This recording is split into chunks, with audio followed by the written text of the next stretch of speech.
Hindi na nga ako nagbaon ng kanin dahil may dala tayong special na tamales. Sabi ko, kaya ito na lang yung kakainin natin ngayon. Sabi ko, abe ko, eto na naman ang abe nyo, abe ko. Dahil nga na-miss ko yung makapuno at saka mga pastilya, sabi ko, yan na nga, nagpa-order ako, abe ko, galing pa ng Bulacan yan, abe ko, at saka kakagawa lang ngayon yan, abe ko. Kaya nga pala nagpabili ako dahil magbebenta rin ako, abe ko, yan na nga, minay-day ko lang yan, abe ko, sagli may gisan, abe ko, hindi pa man ako tapos magbilang, abe ko, at tinapin mintakening bale, abe ko. Dahil nung pandemic, abe ko, yan nga pala yung mga binebenta ko, abe ko, tsaka ito nga rin pala yung palaging bumibili.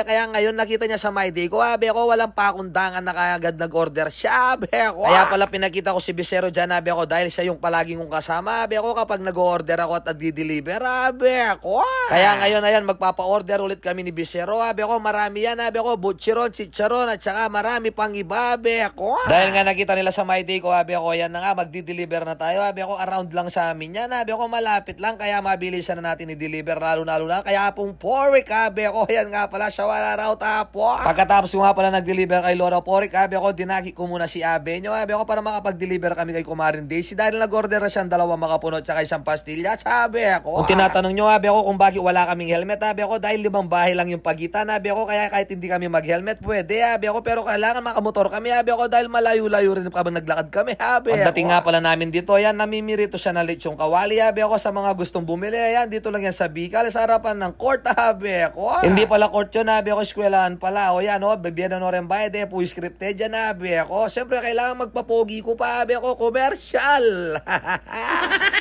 Katapos ko nga pala nagpapogi, ayan na nga, sabi ko, kinuha ko na yung order ko na tamales, sabi ko, dahil may nagpa-order din tayo ng tamales, sabi ko, minay-day ko rin yan, sabi ko, mabilis na mo, may sold out na naman, sabi ko. Pagdating ko nga pala sa bayan, sinaka ko pa, sabi ko, po tamalumod na dahil dadanum la pa uling bayo lalaman luto, sabi ko, bantamiyang ginala, tsaka dimlala ka agad, sabi ko. Dahil yung mga ibang pa-order natin, sabi ko, sa trabaho natin, tapos yung iba naman, ipapa-pick up natin sa mga grab, sabi ko, dahil San Fernando la para min-order, sabi ko, ganyan dumumorta yung mga kaibigan natin, sabi ko. Tignan nyo naman karagol, sabi ko, tapos magkano lang sila, damalas na lang kapag hindi pa kayo nabusog dyan, sabi ko, kahit 2 order lang yan, di pwedeng hindi kayo mabubusog, sabi ko. Pagkatapos ko nga palang inayos, ayan, dali-dali na ako pumasok sa trabaho natin, sabi ko, dahil late na naman tayo, sabi ko, makaltasta na naman kanini, sabi ko, pero alis may nagitanta naman karempi sa salita mo, sabi ko. Pagdating nga pala natin sa trabaho, yan na nga, alisin natin sa bag, sabi ko, dahil ratang kamatis ang pupangyebong po, mapirito, sabi ko.